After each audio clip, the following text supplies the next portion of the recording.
नमस्कार दोस्तों, स्वागत है आपका भोजपुर तड़का में। प्रेमानंद महाराज से लेकर पंडित अनिरुद्धाचार्य और बाबा बागेश्वर देश भर में चर्चित हैं। कुछ दिनों पहले अनिरुद्धाचार्य और प्रेमानंद महाराज ने ऐसे बयान दे दिए कि ये दोनों सुर्खियों में हैं। इन सबके बीच भोजपुरी के सुपरस्टार खेसारी लाल यादव ने एक्स पर पोस्ट कर एक प्रतिक्रिया दी। खेसारी लाल यादव ने अपनी पोस्ट में लिखा, एक अपील प्रेमानंद महाराज को, बस अनुभूति कीजिए। कुछ दिन से नोटिस किए गए कि लोग इमेज मेकिंग के लिए वहां जाने लगे हैं। वो पाप धोने वाली मशीन नहीं है, सच्ची श्रद्धा है। तो बस उनके बातों को अनुसरण कीजिए। हर जगह प्रमोशन और प्रचार ठीक नहीं लगता। भोरे भोरे ज्यादा ज्ञान लगे फिर भी ठीक है। खेसारी लाल यादव के इस पोस्ट के बाद यूजर्स भी एक से एक कमेंट कर रहे हैं।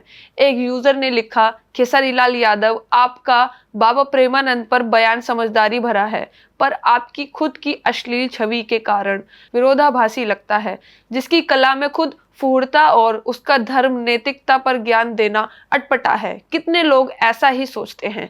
एक यूजर ने लिखा, तुम तो बागेश्वर धाम वाले हो, और बागेश्वर धाम वाले को प्रेमानंद जी ने गजब धोया था।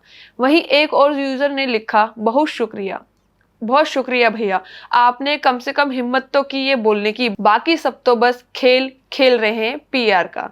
वैसे इस अपील को पढ़कर और लोग इमेज मेकिंग में लग जाएंगे और उस पवित्र जगह जाकर फालतू की बयानबाजी करेंगे। बता दें कि प्रेमानंद महाराज अलग अलग मुद्दों पर बोलते रहते हैं। कुछ दिनों पहले ही उन्होंने आज के दौर के लड़के लड़कियों को लेकर अपनी राय रखी थी। उन्होंने लड़कियों के चरित्र को लेकर विवादित टिप्पणी की थी।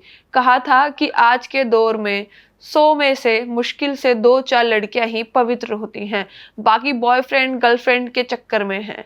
जो युवक कई लड़कियों से रिश्ते बना चुका होता है, वह शादी के बाद अपनी पत्नी से संतुष्ट नहीं रह पाता है। और आपकी इस मुद्दे पर क्या राय है? आप प्रेमानंद महाराज जी के बारे में क्या सोचते हैं? अनिरुद्धाचार्य के बारे में आप क्या सोचते हैं? हमें अपनी राय कमेंट में बताएं। और खेसारी लाल ने जो ये पोस्ट किया है, आपको क्या लगता है कि वो पोस्ट कितना सही है और कितना नहीं है? तो आप हमें अपनी राय कमेंट सेक्शन में बताएं और इस तरह की और चटपटी खबरों के लिए जुड़े रहें हमारे साथ। धन्यवाद।